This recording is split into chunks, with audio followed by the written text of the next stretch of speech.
Okay,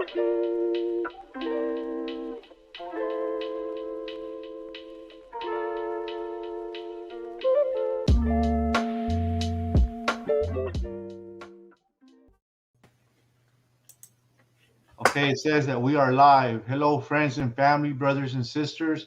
We're back with Andrei Martyanov, and we're grateful and thankful that for his time and his knowledge. Andrei was an expert of Russian military. He was also on naval issues, and he was also a Navy officer. So with that, and we appreciate you coming back and with My your knowledge pleasure. and time. And go ahead, Angry. Yes, thank you, Real Truth Talk. Andre, my first question is: Are we at the end of this conflict between Russia and Ukraine? No, I mean, there is no conflict between Russia and Ukraine. It's a misnomer. Ukraine is just the part of the much larger front, which is the existential conflict between Russia and combined West as it exists today. So, militarily, the conflict is pretty much decided. It's just a matter of when the regime will change or will be changed in Kiev, but it's not the end of it, and we might expect all kinds of the machinations, primarily from Washington, obviously, although London tries to attach itself to Washington, is pushing more and more, probably even countries like Poland or Romania, to be, part of the military, whatever operation, however you call it, and against Russia. So Russia will respond. So what can I say? it's a long road because it is about the implosion and collapse of the present what is we would call colonial system, and it could be colonial in physically, geographically speaking, or militarily, but primarily financially now. So that's what we have, and Russia is now, in a mode to finish this off. Okay. I guess I could maybe follow up with that. I mean, I understand what you're saying. That there's a greater geopolitical conflict here between the collective West and Russia. I guess what I was saying is there anything left in? They're obviously using Ukraine as a proxy. Does Ukraine have anything left? I think maybe that was what I should No, have not said. much. Not much. In terms of the mobilizational potential, we all know what is happening. The losses are catastrophic. Different numbers which circulate, they point out that actually at this stage, Ukraine has 1.5 million fresh graves. Most of them are people from who fought in the line of the front and the line of the contact with Russians, and you can multiply it by a factor of 2 or 3, and you will get the number of people maimed. And essentially, we are looking at the destruction of the whole state, not just of its military. And now it's well documented. They have people. Actually, they started basically catching, kids 15 years old, 16 years old, and people after 60 are also thrown on the front line.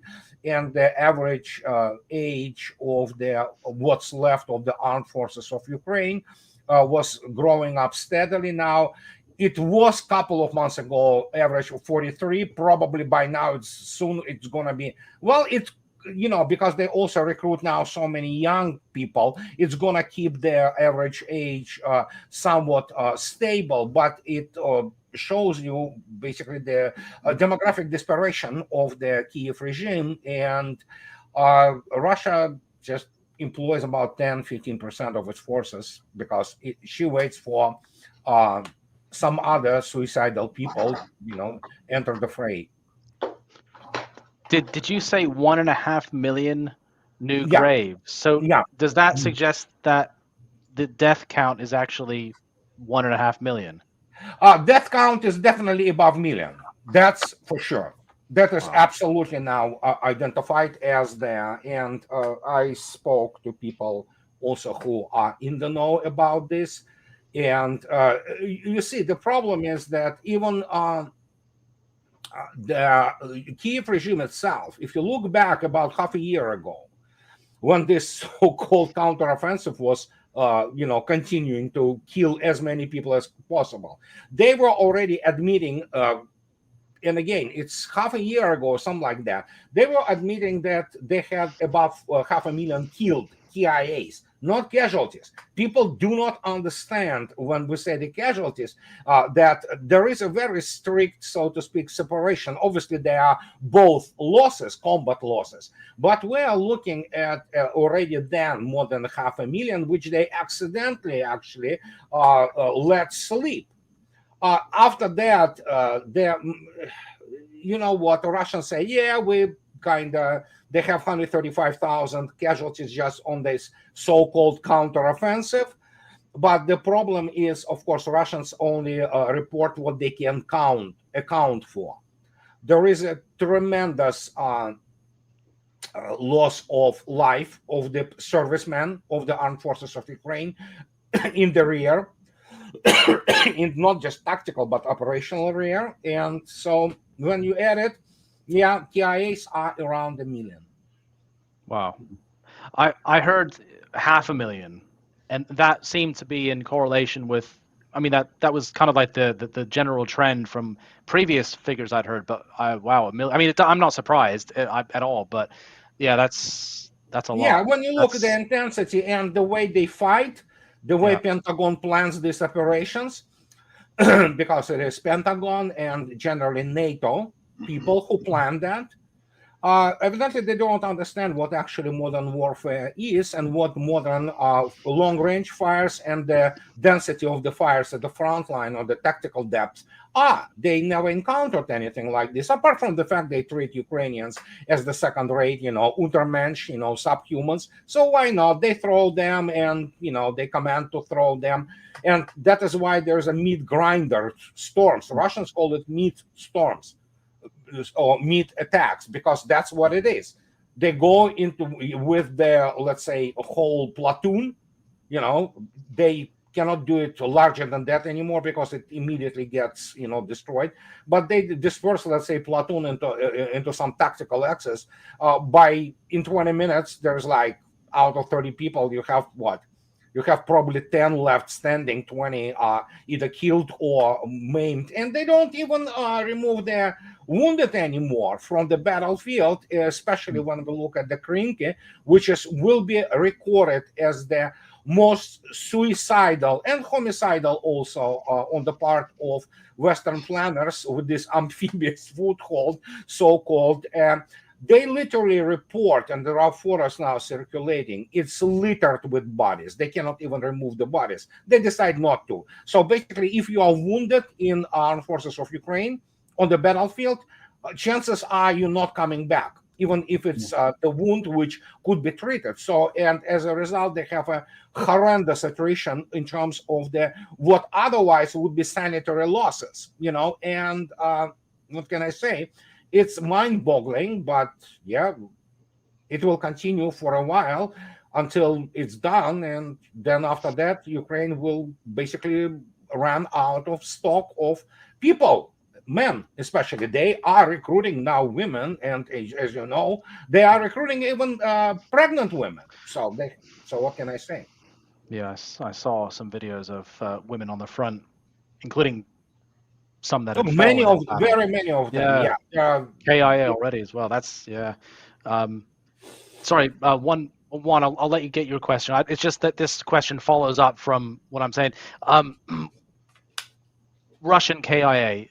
What sort of numbers are we looking at so far to date? Between 35, probably 37,000 KIAs. So multiply it roughly by 2. But again, probably less than 2, actually, because Russian field medicine is excellent. It's superb, actually. So 35 KIA since the SMO began in February. Yeah. 2020. Okay. Yeah. It's maybe 37, something like that. And there is a very high percentage of their people saved from the battlefield again, because Russians take their battlefield medicine extremely seriously. And unlike Ukrainians, they do evacuate. And And then, of course, you go to the rear tactical hospitals, which are, and then, of course, if need be, just recently, they gathered all those initial wounded, or I mean, what is mean initially treated wounded. Some of them, of course, heavy, and so you would have this echelon. There were like, I don't remember, something like 10 rail cars of which is the hospital train, and they moved it to Volgograd, for example. These are the rare large hospitals which can take care of everything, including treating some very severe wounds and even amputations and things like that. So, and it was it was actually in Volgograd, and they obviously had their security detail there, but it was large terrain. I mean, but yeah, those are wounded, and they have been distributed to the top of the line, regional level hospitals, military hospitals, and civilian, where they will be taken care of. Yeah. Wow, it's lower than I thought. Yeah, I mean, I knew it would be a lot lower than the Ukrainian side, but yeah, that's.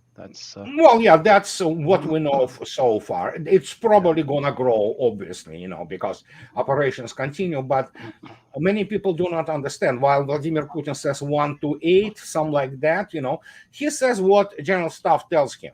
And General Staff also, and Putin himself, they disperse or distribute information which they deem necessary. Reality is, as my friends on the front lines, they reported, for example, in the areas around, let's say, Mariinka, or even what happens today in Avdiivka, and you have much higher than, it's not 1 to 8 or 1 to 10 as it kind of was traditional. There are some sectors where, again, they don't even see Russian forces. They're just being absolutely pummeled into, and their actual kill ratio is something 1 to 20, even as high as 1 to 30. So, and again, just to give you, my friend, probably the best Russian, if not the world's combat reporter, Marat Khairulin, and he is actually a very big time reporter with leading Russian TV networks, and he reported at some point of time when this counteroffensive started that one of the brigades where he is attached to, and he said, we didn't even have the rotation, we don't need to, because the casualties were so low. There were casualties, there were KIAs and obviously wounded, but he said there was no necessity to rotate, from, because, just not that many losses. Yeah. Go ahead. This is like the same question. I don't know how James got my notes because I had the same question. Number 9 is U.S. And this is a follow up from because I've seen your video yesterday, Andrei, holding the bag. If you guys go check out Smoothie 12 X12, he has a very good video, and this is where I got my question. And it says that the U.S. intelligence assessment states that Russia has lost 87% of troops it had prior to start of the Ukraine war. Russian officials state that this number is exaggerated, along with the number of Ukraine casualties being inaccurate as well. Do you have a more accurate number of casualties suffered from both sides, which you just explained? You just told us. Yeah. But I want to tell people to go check out "Holding the Bag." That's Andrei's latest video on his YouTube channel. It's a good breakdown, and he also, if you want to follow up or talk about the guy, I forgot his name. I forgot the guy's name that came up with those.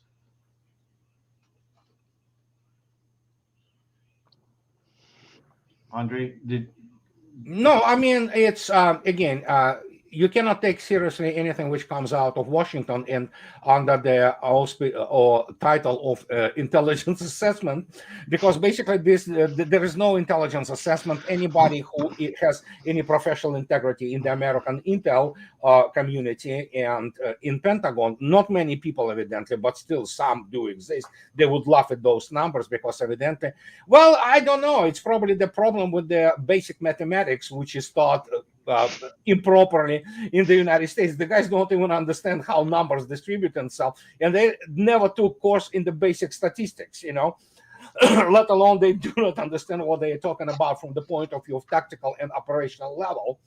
But the point is, of course, this number is not intel. It was spread and thrown in by Mr. Zelensky and the Ukrainian basically propaganda prior to his visit to Washington to convince those dumb senators and congressmen who cannot count, obviously, and to basically provide the financial and military aid to Kiev regime. That's it. That's the only thing. So I don't know why he didn't come up with the 1 million Russian killed, so, but hey, it is what it is. So it's all same old Chalabi moment, as it was with Iraq, where the Iraqis were supposed to, meet United States Army with the open hands, arms, and then the numbers which they operate with are preposterous. I mean, they contradict basically military science and any kind of the theory of operational research, because they contradict basic math. Let's put it this way. So. Okay. Juan, do you want me to take the next question, Well, or did you want to yes. do another? Okay. All right. So I guess following on from that, in terms of territorial claims, will Russia? Do you think will Russia take Odessa and Kharkov and everything east of the Dnieper River? Odessa probably is the critical city, because it obviously, first, as Vladimir Putin yesterday again reiterated, I don't know how many times Russians have to say it, and top Russian officials have to repeat it, but Odessa is a Russian city, always was. It was Tavricheskaya gubernia, which is Taurida governance, or whatever you call it, governate, whatever. So pardon my broken English here. I understand. Yeah. So, and it was created obviously by Catherine the Great and her favorite, Mr. Potemkin. So it's how to put it. That's also the land bridge to basically to Transnistria. And that pretty much closes off Ukraine from becoming ever in any way directly connected in terms of through the sea, by the sea routes, with any kind of NATO countries. But it obviously leaves there at this stage primarily Western Ukraine. In terms of Kharkov, I don't know. I don't know about Kharkov. I mean, it's also a Russian city, but I don't know. I really don't know. But Nikolaev and Odessa, they seem like a logical choice. So, and the Russians probably will go for it.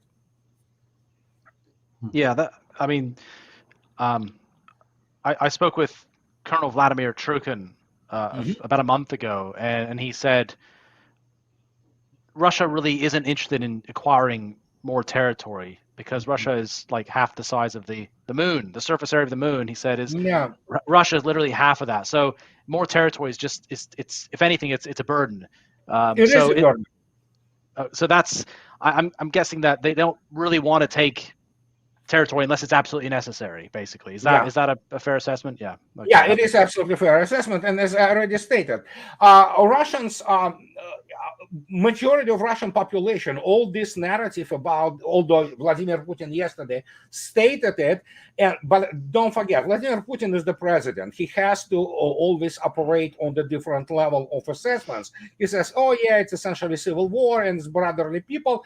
Majority of Russian population knows there are no brotherly people in Ukraine for Russians. So that's why people don't understand why Russians shouldn't take Kiev or Kharkov, for example. Kharkov is, the population there is radically Russophobic, and so maybe there are some kind of the strata of Ukrainian population who consider themselves, if not Russians, to Russian friendly, but Ukraine as a nation and as a nation state, the way it was conditioned and honed by the combined West, not since even 2014 or 2013 with victory of,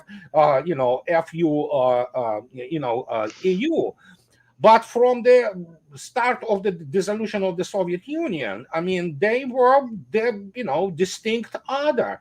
And I am on the record non-stop for many years now that Ukraine did happen as a nation, as a political nation. It is an ugly political nation, but you cannot deny the fact that they obtain their identity. It is based on their horrendous premises, but it coalesced into the nation, So in this case, Russia is more interested in the coastal cities, and which are Odessa for Russians is just it's how to say, it's hero city. It's, you can look at Russian culture. Odessa permeates Russian literature and music and things like that. So it has a very strong importance, both spiritual, both emotional, and historic. So as for the rest of Ukraine, I mean, why do you have to indeed get the burden, and feed people who still hate you, and they will continue to hate you?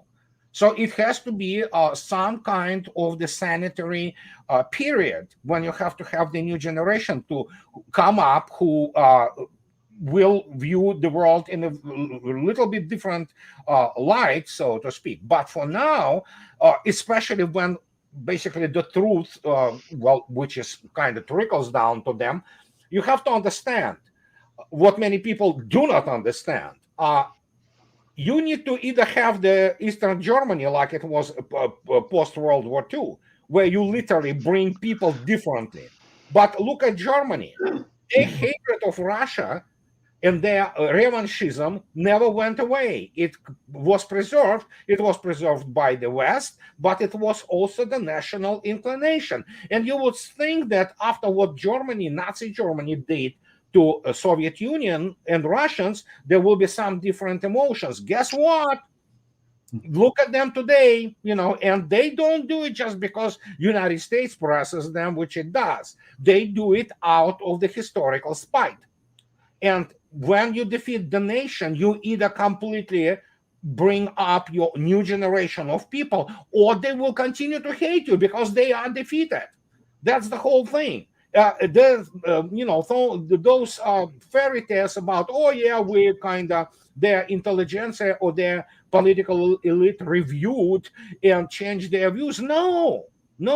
And that is why, for example, Russians finally recognize that you cannot talk to Western Europeans. They will hate you, because essentially it was because of the Soviet Union, which this, Third Reich and unified Europe basically projects have been defeated. And Europeans did it for centuries, actually, going to Russia. And the same is going to happen to Ukraine because it already coalesced into their political nation. And you do not want to take whatever is left there after you basically see how it will be carved. Why do you need to take those 15, 17 million people on your balance, feed them, and take care of them while they're still going to hate you? They're going to spit into your back once you turn away. And that's what is happening there. And this is the essence of the strategic discussion in Kremlin. That's what many people do not understand. They expect that, can we do those big red arrow offensives? Yes, Russia can do it, and she can break through any axis it decides, or even several axes simultaneously. The problem is you broke it, you own it, and that's the problem. That's the problem for Russians. Russians do not want to basically pay and sustain those people who hate them. And those people who love Russia, and Ukrainians who consider themselves more than just Russophone, but consider themselves brotherly people, guess what? 5 million of them already immigrated to Russian Federation. So there you go. Yeah. Okay, Juan, your question. Andrei, a Russian hypersonic missile program is reported to be 2 generations or more ahead of its NATO counterparts. This translates into a tactical advantage for the Russian Federation and one of the most important elements of war. Is the Pentagon and the DoD hitting the panic button as a result? Yeah, they hit it in 2018. big time. And now when you have the hypersonic weapons, especially Kinjal, KH-47 or 42, whatever it is, doesn't matter. I mean, Kinjal, you know what I'm talking about. I mean, it is combat proven and mature system. It's improving now because evidently it will have already has a new capabilities, and it has new platforms. For example, the Su-34 now carries and already used Kinjal in the special military operation. So yeah, and the question is not about generation. Pentagon is not even in the first generation yet. And again, there is so much narrative and how to say it, alleviation of the pain in the on the behind.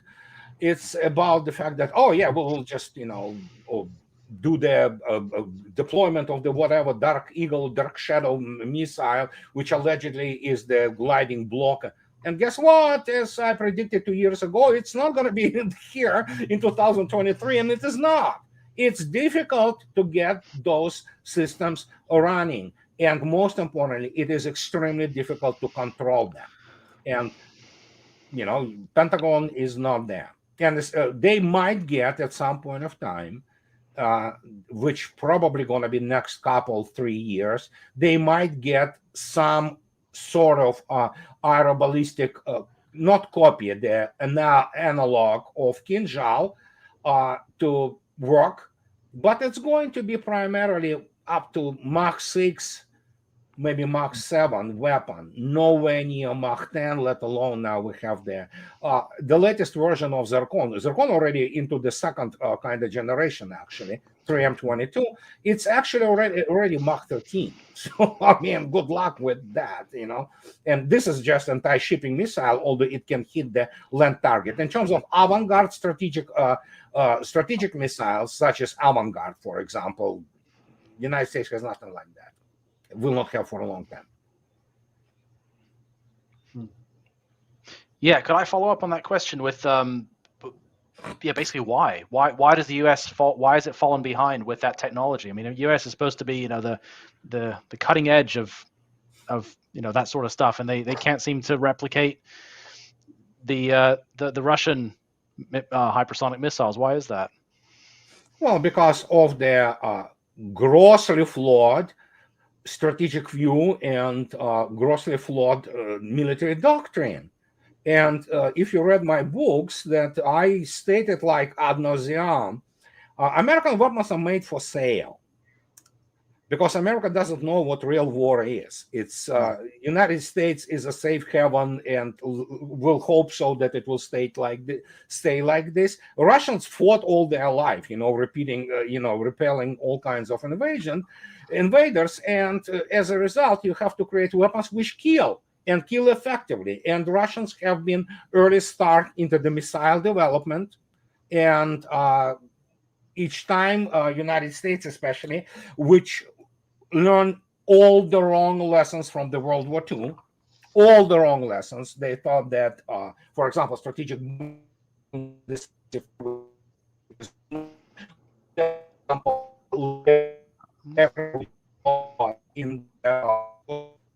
Juan, can you hear Andrei? I think we've lost him. No, I'm here. Yeah, I can hear him. I can't hear him. He's frozen. Okay. There we go. There he goes. There we go.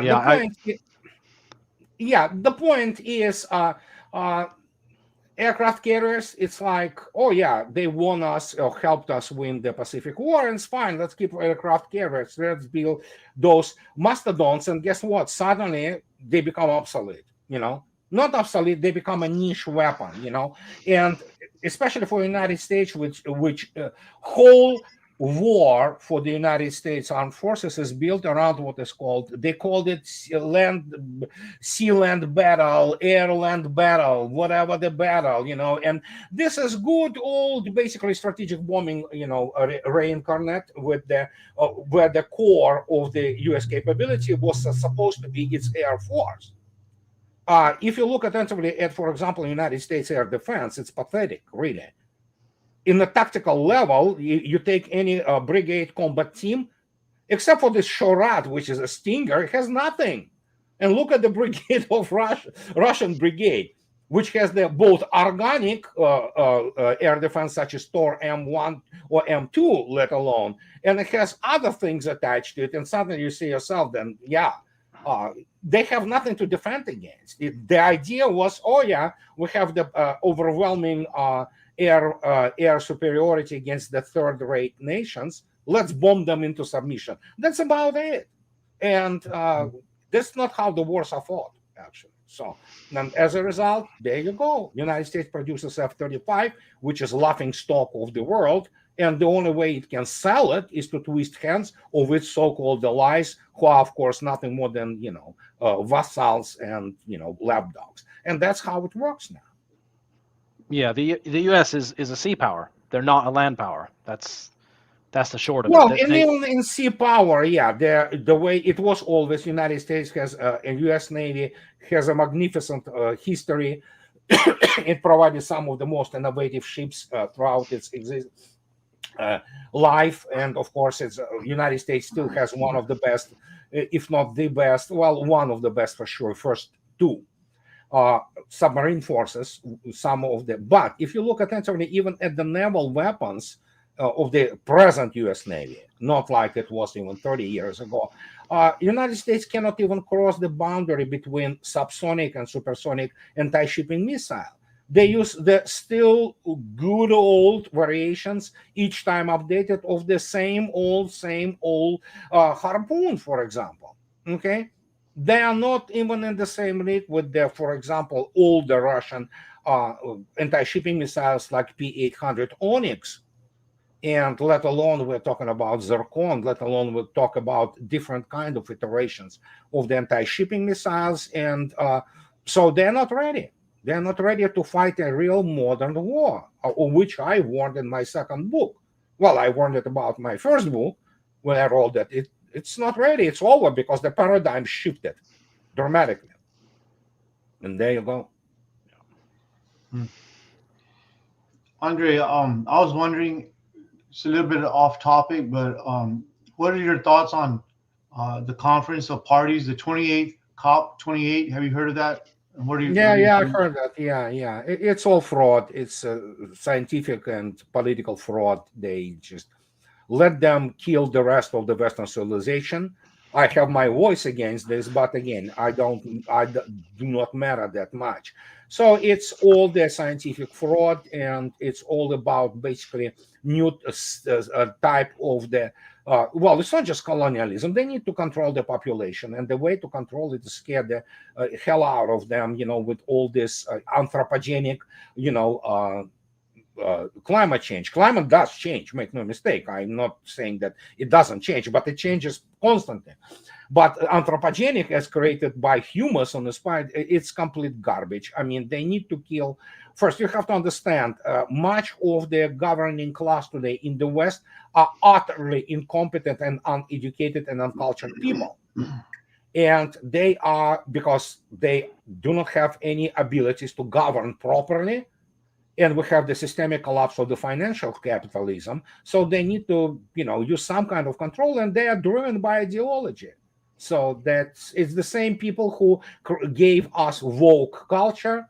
And so what do you expect? It's completely non-scientific. It's completely ideological. And it's totalitarian sect, essentially. And the combined West was turning into that totalitarian sect for a while now. And that is why it's basically, you see this global uprising against it. And by the way, this climate change thing, it's one of those things which basically puts a serious brakes on the development of Africa, for example, which needs industrialization and which needs energy. And make your own conclusions after that. I don't take that seriously at all. Yeah, it's absurd. Okay, my next question is, if we shift down to the Indian Ocean and the situation with Yemen, I don't know how familiar you are with Yemen and the what's going on with the Houthis and the blockade. Essentially, they're blockading. I know generally what is going on. Yeah. Okay, so I mean, my question is, why has the U.S. not done anything? Yeah, I mean, they have 2 carrier strike groups in the Indian Ocean, and they haven't done anything. They haven't made any kind of effort. So the only belligerent that's actually taken any measures against Yemen is Saudi Arabia. They've bombarded a border town, but the U.S. Navy has done absolutely nothing. And why is that, in your opinion? Well, because once they begin to bomb or do whatever they do, which is again bombing usually defenseless people, so it's another war which adds to Biden's disastrous. I mean, disastrous. It's the worst. It's the worst have been only well. If you look attentively at Obama's, and it's a catastrophe. It's absolute catastrophe. They're driving the country in this country, United States, into the ground. So I don't think so. They want to start any kind of other additional hostilities, considering the fact that the truth begins to about, for example, special military operation in Ukraine begins to trickle down. The U.S. bases in the Middle East are under constant assault by different groups, from Hezbollah to what have you. And what do they want? United States doesn't have resources anymore to fight like this. They overstretch themselves. They convince themselves, Washington establishment, that they are super duper power, but it's absolutely not the case. And this is what I've been warning for the last 9 years. When I started my blog, I stated, guys do not understand the true measure, how you measure things. It's United States is not economically or militarily what it thinks it is. And many people begin to get the message. So attacking Houthis, they might still do it, But again, why Biden needs more problems, or rather not Biden, people who basically control him from the behind. Biden, I don't think so. He understands anything. So, and why do they need more problems, especially in this foreign policy realm, when it's going to be played up by Republicans, and that will obviously affect the outcome of the elections. And again, the balance of power in the Senate and in the House of Representatives. So there you go. Why do you need more problems? That is why they do the demonstration of flag. They possibly can do strikes if need be. But then again, United States is extremely sensitive to all kinds of losses on its own part. So, and they hushed the situation which they they have now in Syria, for example, 10th Air Base in Iraq. So yeah, it's attacks are there continue, and they will probably increase at some point of time. Okay, we have a question on the board from Charles Messina. He wants to know, why is it natural for Christians and Muslims to fight side by side against Nazis in Ukraine, and why do American Christian Zionists cheer the bombing of churches in Gaza? Well, I will start from the beginning. First, American Christian Zionists, they are not Christian. They are basically, it has nothing to do with the Christian faith. It has nothing Armageddon death cult. I call them the Armageddon death cult. Yeah. So, and when people say, oh, well, guess what? They are the main driving force, including the very large strata of the so-called evangelical community, which are basically responsible for keeping the United States where it is now in foreign policy, and keeping and supporting neocons in the U.S. government. They are the ones who play a crucial role, and they are brainwashed people. Not all, but many of them are. So, and that is why they cheer. They are indeed Old Testament, basically iteration of the well, Judaics. Basically, they, again, as already stated, they are real, Christians. I mean, an ancient Christian wouldn't even recognize them as Christians. But then, of course, don't forget that Russia is a multi-confessional country, although, of course, overwhelming majority of this country are Russians, who many identify themselves as Russian Orthodox Christians. So, but when you look at Tatarstan and Bashkortostan, first, not only they have the most liberal madhab of Islam there, which is, of course, the Hanafi madhab, but the point is they live together with Russia for now, last 450 years. And Tatars, for example, and some Bashkirs, they produce outstanding people. Just look attentively right now at Elvira Habibulina, who is the chief of the central bank of Russia, or you look at the contribution of Tatars and Bashkirs into Russian culture and, you know, science and what have you. So, and yeah, it's traditional now. And yeah, there are some obviously elements, not significant at all, who are ultra nationalist and some of them fundamentalist. And that is why, for example, there is an issue now to have mullahs primarily grown up and educated within Russia instead of sending them to the what would be considered a fundamentalist Al-Azhar University in Egypt and things like that. So, but it have been there for 400 years at plus, you know, and it went through the biggest trial in history, the World War II, where Tatars, Russians, Bashkirs fought side by side. Now you have the situation with Chechnya, which the transformation is nothing short of miraculous and outstanding. And you have the people now who, Chechens and Dagestani guys fighting side by side. You look at Akhmat Brigade, even Abtialudinov, General Abtialudinov, the man is a legend actually. So who talks about, he said, you think so we are Chechens?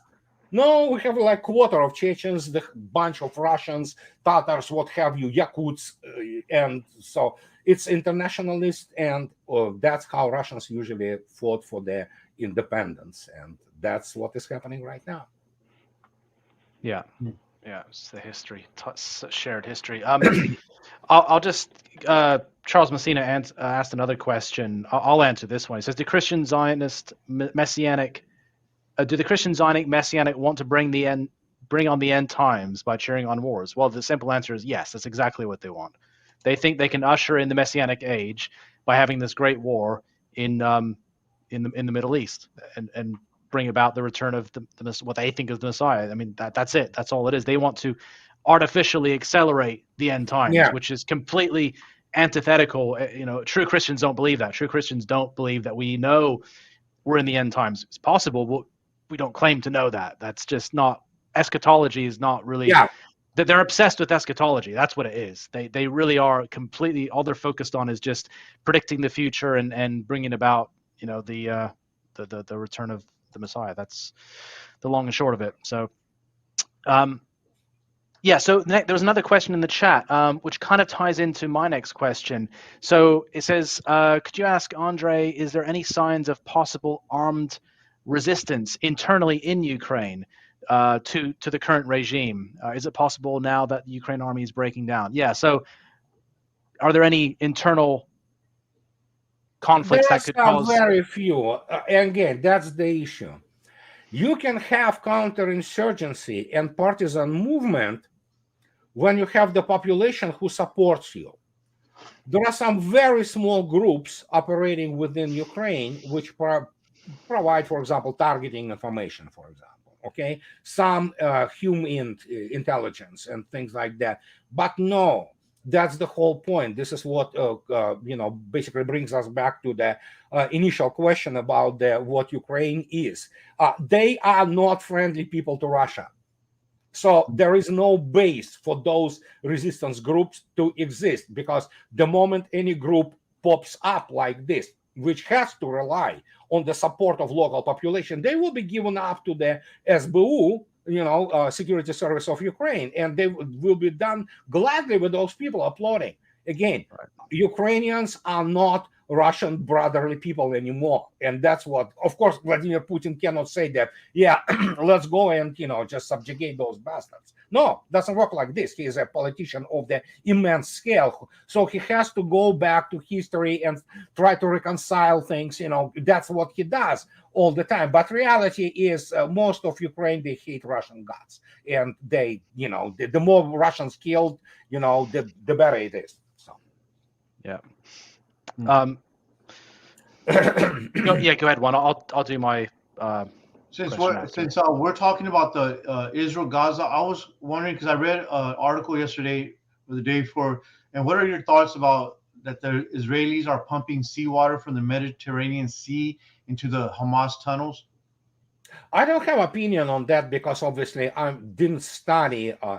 I'm interested in this conflict only from the humanitarian point of view, because it's a crime against humanity which Israel commits right now there. Right. So, and the question is that I heard some specialists saying that it's not going to do them much good anyway, so because of the complexity of the tunnel system, and that's about it. I don't know really.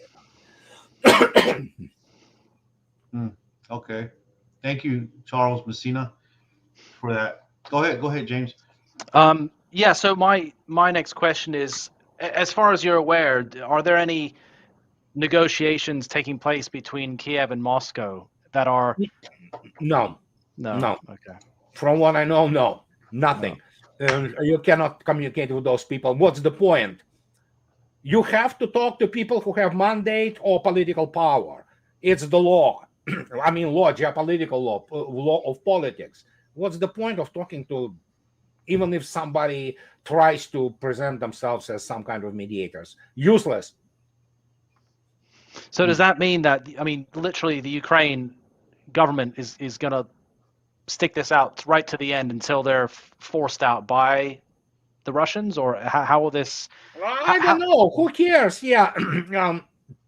The question is that Russians take this very calm point of view, basically almost philosophical, that let the events run its basically course, and do not forget, that's what many people do not understand. Russia does sustain casualties, no doubt about it, and some very minor damage to the, let's say, European, Western European part of Russia, very minor. But it's now societal consensus that, yeah, we're going to finish this off. But why rush when, again, it's what many people do not understand, what Vladimir Putin yesterday stated openly. He stated it just like, I don't know when people noticed this. This was one of the most important statements of his for our pressing. And he said, General Gerasimov, chief of the general staff, comes to me, and we talk about this Krinky thing, foothold. And Putin say, why don't we push them, And Gerasimov tells him, why? Let them come. I mean, just give me more, So, and Putin said, yeah, that's okay. Let this foothold exist. And now, yeah, as much as it sounds horrible, but it's littered with bodies. It's a piles of bodies there. They cannot even take them away. And so, plus nobody knows how many of them actually sunk, because they use all kinds of dinghies, all kinds of the contraptions, now to try to cross the 650 meters or lengths of, of widths of Dnieper. And those who get there, they are pretty much killed very soon. They say that the average lifespan of the person who gets to that foothold is about 4 hours. So in 4 hours, on average, you are killed. So they pump them with drugs, obviously. So that's what they've been doing. And that's what it is. That's what's happening along the full line of contact. And yeah, they're just dying. They are pumped with drugs, and they go into those meat attacks and basically slaughter them. So would I be right in saying, like what Putin said, there's no point in advancing? They're just sit back, defend, let the Ukrainians attack, destroy themselves. Yeah. And that's How do you want to make Ukraine not a threat? Very simple. You destroyed its military economic potential. And that's what it is. And as much as it sounds horrible, you also destroy the pool of people which represent what you can draft as the mobilizational potential. And Russia is achieving this goal very well. I mean, and it sounds horrible, but you know what? Russia didn't want to do it. It was basically, this whole thing was imposed. And that is why, for example, Russia is not even talking to Europeans to talk about what with the lapdogs. So Russia waits when the United States finally arrives, for the change of heart. But nobody will believe, obviously, combined West anymore. Nobody trusts them at all. But I mean, well, you will kind of, tighten your vice, until it hurts so badly. And Russia can do it all, for many years. And that's what they don't understand in Washington, because they are utterly incompetent people in pretty much across the whole spectrum of the political, military, what have you, intelligence activity. And there you go. So, am I right in saying? Sorry, just one more point. You're good, bro. Are they? So the Ukrainians, are they literally just continuously throwing men and material against the Russian lines? Are they just nonstop? Are they just throwing nonstop attacks that are just being destroyed? I mean, is it? At what point? What's the point? I'm just wondering, like, what's motivating them to essentially commit suicide like this? I just drugs, a lot of drugs. Right. They pump them with the drugs. They've been doing this from the start of the special military operation. It is a well-known practice which goes back to the, for example, Wehrmacht. And this is the practice which was adopted by Pentagon. And again, don't forget, those people in Washington, D.C., they do not look at Ukrainians as real humans. They look at them as subhumans. Those neocons, for example, they hate Russian gods. That's why it's more than just rational hatred. You know, you can hate something rationally, but it's irrational. It's on the point, you know, where you cannot even explain. You just driven to this hatred. And we can sit and discuss the roots of this, and we might find many roots of this hatred, but still it's not going to be complete explanation to that.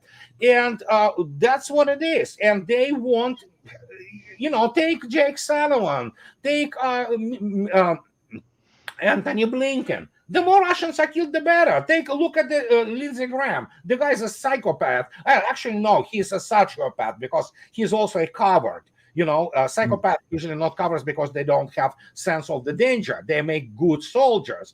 But, I mean, look at those people. Look at the Congress. I mean, look at the House of Representatives or Senators. Those people are sociopaths, many of them, not all. And for them, the more Russian children killed and Russians, those damn Russians, the better. You know, so they operate out of this consideration now. But the point is, of course, because they never learned the real history. Again, it's a complete implosion of the U.S. liberal arts education, so-called education. So that's what they commit. And they don't understand that, you know, at this stage, Ukraine is now running out of people, literally. Literally, they don't have people anymore. If you look at actually what they're happening on the streets, they grab anybody, 65-year-old guy just grabbed from and he's like, they enlisted the guy who is actually mentally retarded. They also enlisted him in the army. So that's what it is. It's worse than Volkssturm.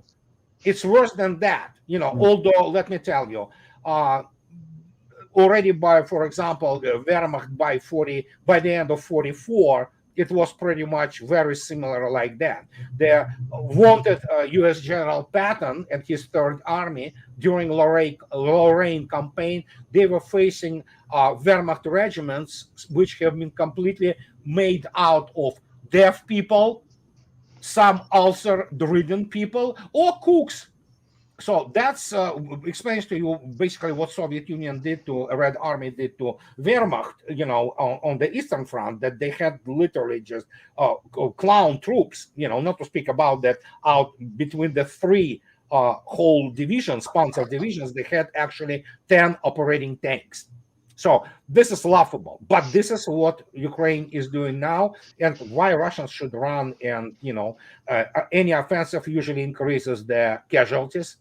Why do you have to kill your people unnecessarily when they are coming to you? And yeah, let them come. And this is how it is. It's classic Russian strategy. It's what attrition strategy. And this is the fundamental view of Russian military, which was described by one of the greatest strategists of the 20th century, Alexander Svechin. You know, just let them come. Let them just exhaust them to the point when they will just crawl back and ask to be taken prisoners, which is already happening, you know. Andrei, do you have time for 2 more questions? Yeah, couple. Yeah. Okay, go ahead, James. Go ahead. No, that's fine. You go ahead. Okay. I have a question about the cyber war. Is China gearing up for a cyber war against the U.S. and or its allies? If so, has the edge? Who has the edge when it comes to cyber warfare? And can you give us a realistic scenario of what will happen if and when this war happens? I don't know, honestly. I'm not specialist in the cybersecurity, or I know it's advanced on all three sides, which are only three remaining superpowers in the world. This is China, United States, and Russia. All three of them have an extremely advanced capabilities. And just to give you some example, there are Russians and Chinese about a week or so ago, 2 weeks ago, I believe. You can look it up. They had the first fully quantum cryptology provided communications using communication satellite between Moscow and Beijing. So it tells you that it's extremely advanced in the United States, also advanced in this field. But how it's gonna play out, who knows? Obviously, it's very dangerous. You can kill the electric grid using this, or so difficult to say for me. But yeah, it's a huge factor. It's a huge factor. Hmm. I'm I'm out of questions. So Okay. you said you had two more. So go ahead. What significance do the recent daily Israeli raids in the occupied West Bank have? Was it a show of power and of provocation? And how long do you think this will go on? This war with Israel and Gaza go on? I don't know how long. I don't have any idea about the remaining capability of Hamas or whoever fights now. In terms of the West Bank, both probably, both provocation and basically, taking, territory and things of this nature. So, yeah. It's Israel. You can Likudniks, this Likud party. These are actually also, in a sense, a death cult, the same as we've been talking about those Christian Zionists, which are very much in line with the Likud party. And there are some very dangerous people in Likud. Some, nut jobs down, And so who knows? Yeah, I think so. It's both. Okay. Oh, one more, please. It's a short one. A recent report states that Janet Yellen says that the Trump administration China's policy left the U.S. more valuable. What are your thoughts on that? You mean vulnerable? You mean vulnerable? Yes. Yeah. Vulnerable. First, anything which comes out of the mouths of Biden administration, let alone Janet Yellen, who is absolutely clueless on anything.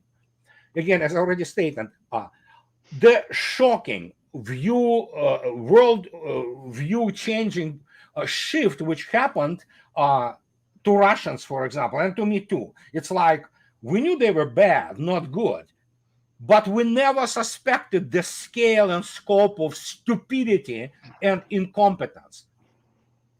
My friend Vladimir Turkhan, you spoke to him. We were talking about a week ago on Politvera, and he said, how many good generals left in Pentagon? 1.5 or 7, probably 1.75.